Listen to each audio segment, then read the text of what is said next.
Depuis plusieurs années, Dax a mis en œuvre plusieurs projets pour redynamiser son centre-ville. Aujourd'hui, la ville va bénéficier de l'action Cœur de Ville mise en place par l'État. Les villes moyennes sont en difficulté par la perte de population, perte de commerce, dégradation de ces cœurs de ville. L'objectif est de remobiliser tous les acteurs autour de ces projets. Comment cela fonctionne ? Eh bien, c'est la commune qui est chef de projet, qui, au travers d'un comité de pilotage, associe à la fois les services de l'État, la Caisse des dépôts et consignations, qui agrège également les chambres consulaires, bref, toutes les forces vives qui peuvent venir aider à cette réhabilitation des centres-villes. Donc, les partenaires signent une convention dans laquelle chacun s'engage à travailler de manière collective, d'abord sur la réflexion sur quel est le diagnostic de ce territoire, ensuite quelles sont les priorités qui sont partagées par ces acteurs. Cela fait l'objet d'une convention cadre, celle que nous avons signée aujourd'hui, et ensuite, en fonction donc des diagnostics complémentaires, il y aura un certain nombre d'actions qui seront retenues, et sur chacune de ces actions, il y aura une convention d'engagement qui associera les partenaires privilégiés, tantôt la Caisse des dépôts, tantôt Action Logement, tantôt le conseil départemental ou le conseil régional, s'ils voudront s'y associer, où seront déterminés quel est le projet, quel est son objectif, quel est son calendrier et quels sont les partenaires financiers. Donc c'est cela la démarche Action Cœur de Ville, et c'est une convention cadre qui lie tous ces acteurs pour 6 ans, donc un temps suffisant pour à la fois faire ces diagnostics, se fixer les objectifs et réaliser les projets. Dax fait donc partie des 222 villes qui ont été retenues pour cette action Cœur de Ville. Une belle opportunité pour la cité thermale qui va pouvoir poursuivre la revitalisation de son centre-ville.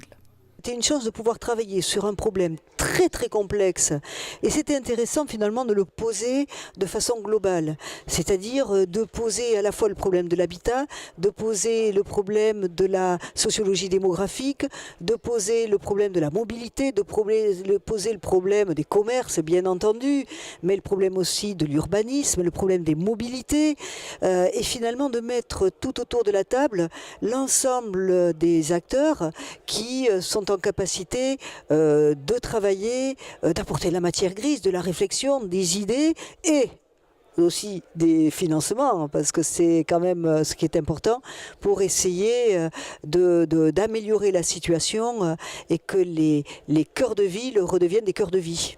La convention cadre est signée pour une durée de 6 ans et certaines actions sont déjà programmées. Alors, les conditions étaient d'avoir des actions matures. Dans les actions matures qui soient finançables dès 2018, ce sont bien entendu ce que nous avions déjà intégré, nous, dans notre démarche transversale d'accompagnement du territoire, à savoir les halles. Bien entendu, puisque l'on veut que ce soit la locomotive économique du commerce de bouche, les halles, l'équipement structurant des tribunes de Maurice Boyau, mais ce ne sont pas que des tribunes, c'est aussi une salle de séminaire qui va nous permettre là aussi de travailler notre attractivité en termes de développement économique, la médiathèque, équipement structurant essentiel pour le territoire, et puis les rues piétonnes du centre-ville. Des projets qui devraient voir le jour d'ici à 2019 avant de laisser place à d'autres réalisations.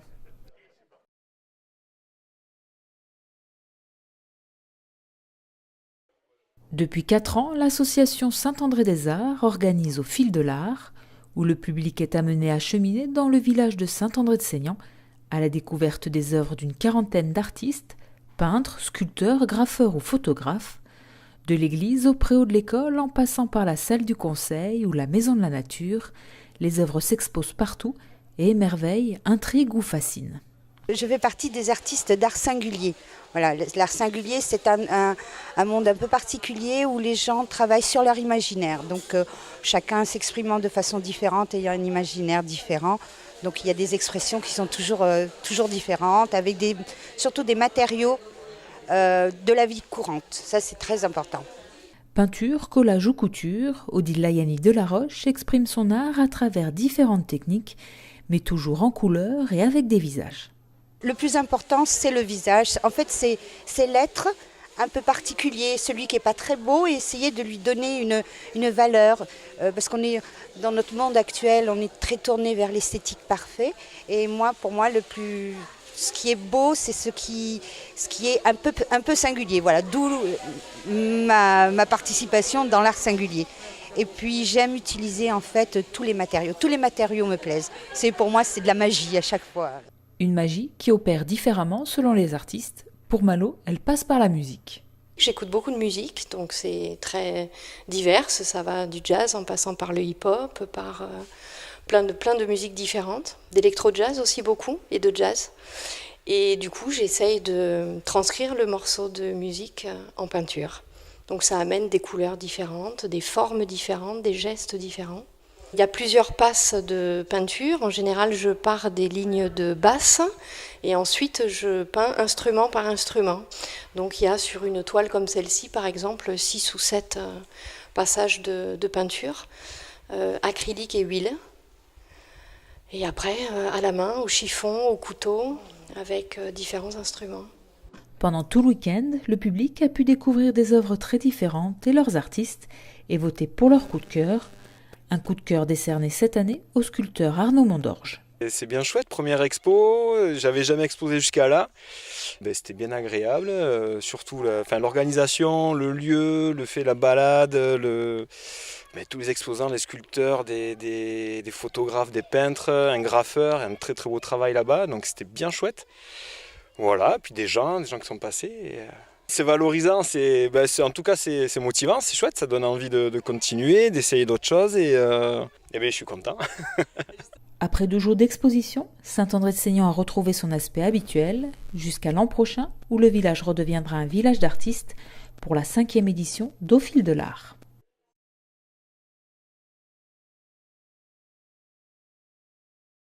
Afin de féliciter l'équipe senior de foot de l'entente Seignos-Cabreton-Souston, sacrée championne des Landes le 2 juin dernier à Mont-de-Marsan, la municipalité de Souston avait organisé une réception en son honneur à la mairie. J'étais à cette finale à côté de Madame le maire de Doisite et à côté du maire de Cabreton. On a partagé ce moment ensemble. Donc c'est vraiment remercier l'engagement de ce club sur Souston. Pas que sur Souston, puisqu'on est sur un club intercommunal, Seignos, Cabreton, Souston. Mais c'était pour marquer le coup, puis d'avoir cette coupe ici dans ce qui est notre salle du conseil municipal et la salle de réception officielle. C'est pour marquer les choses et c'est toujours important de marquer les choses, peu importe si c'est une semaine après ou quelques semaines après. Pour nous, c'est une sorte de reconnaissance par rapport au travail fait. Et c'est un partenariat qui est important avec la mairie de Souston, qui s'investit pour notre sport et pour tous les sports d'ailleurs. Et c'est une très bonne chose. Même après quelques mois, la joie et l'émotion sont encore bien présentes dans le cœur des membres du club.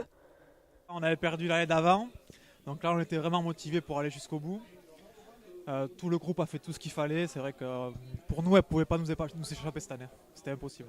C'est encore plein d'émotions, c'est vrai qu'on a vécu un super moment tous ensemble et c'est vrai que c'était un moment important pour tout le club. C'est un peu les bases d'un nouveau départ pour le SCS et on espère qu'il y en aura plein d'autres. Cette coupe, on la vit toujours, on est toujours fiers de l'avoir. Arriver 2 fois en finale et ne pas gagner 2 fois, ça fait très mal. Donc on était très très fiers et très contents de l'avoir eu. Et on va la sauver encore, je pense, assez longtemps. La coupe désormais en sa possession, le SCSFC compte bien la garder le plus longtemps possible, de quoi motiver les joueurs pour cette nouvelle saison. On reste sur une bonne victoire en championnat. En Coupe de France, on a un gros match à jouer dans une semaine contre l'Aviron Bayonnais. Donc j'espère qu'on va passer. On va tout faire pour la conserver le plus longtemps possible. Donc 1 an, 2 ans, 3 ans, le temps qu'il faudra. Je crois que c'est très motivant. En plus, elle est imposante, on l'a vu. Et puis, voilà, ça fédère. Et puis, c'est le résultat de travail aussi. C'est du sport, mais c'est de l'engagement. Et puis, c'est pour ça qu'on voulait saluer cet engagement de tous ce soir.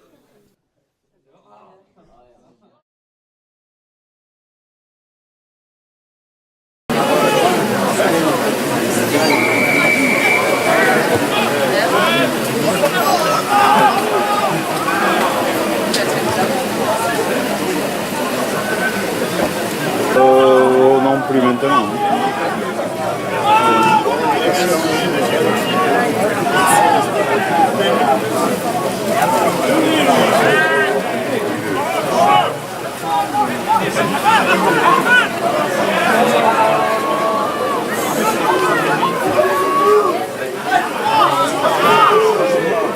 Il n'y a plus personne. Attends.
Vas-y, flamme bleue.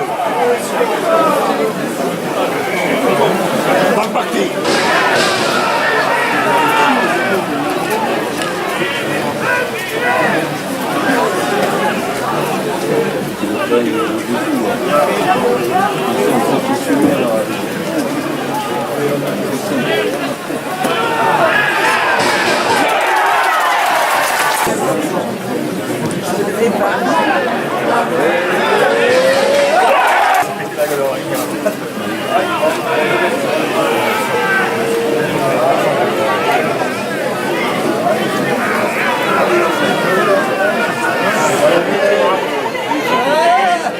Tu peux pas voir, caméra.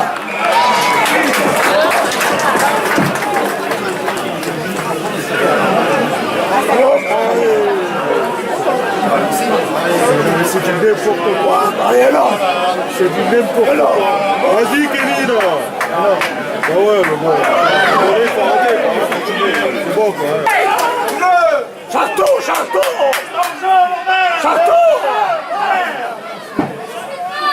Nice.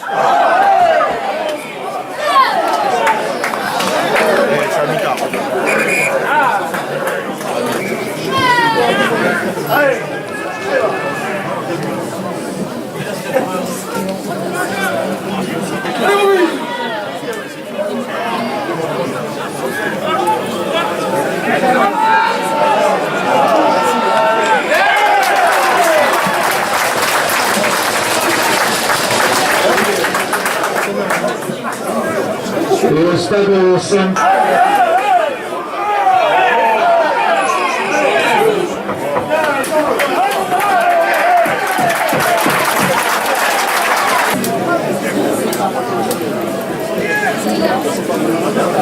Bien. Ils vont s'écrouler là.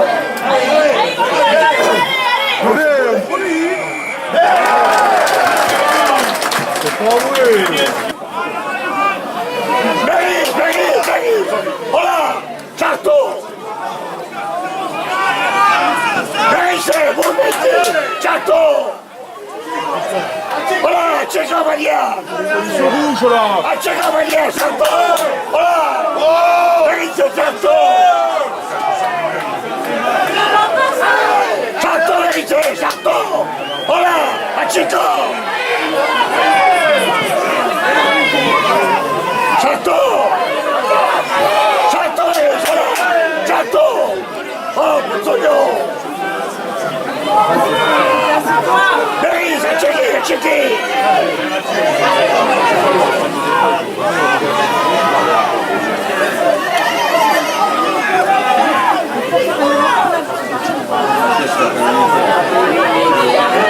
Allez, cherche ça, oui! Et c'est fini!